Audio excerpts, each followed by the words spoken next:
Hi, boys and girls. Okay, this week we are going to write a narrative story about two characters who are acting greedy. I want you to put your thinking hats on and let's see some creative writing here.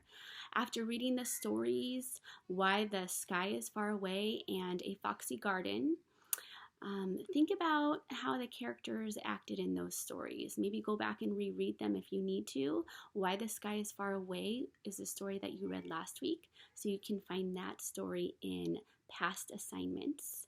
And A Foxy Garden is a story that you have hopefully read this week already. Think about what the author's purpose was for writing those stories. Was the author trying to teach you a lesson? Was the author trying to inform you? Was the author trying to entertain you? Or was the author trying to persuade you? So think about what the author's purpose was for writing those stories. I think the author is trying to teach us a lesson. But I want to know what you think. Remember, narratives always have to have a beginning, a middle, and an ending to them. And we start our narratives in the beginning. We always want to have our setting. Where does the story take place? Who are the characters? All right. And in the middle of the story, that's like the meat of our story. That's where we usually see the problem. What is the problem? Well, in this situation, you're going to think of two characters who are acting greedy. So that might be where your problem is. And then the ending of the story is the solution. How is the problem solved? And did the characters learn anything from this story? All right, I can't wait to see what you come up with. I have also posted an example of a brainstorm that you can do. My story is about two puppies who won't share their ball.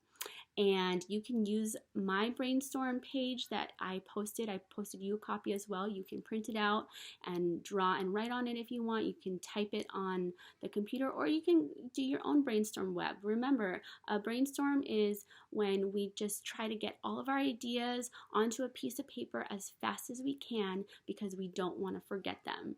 And it's like a storm in our brain. We have all these ideas flying around, so we jot, not a lot.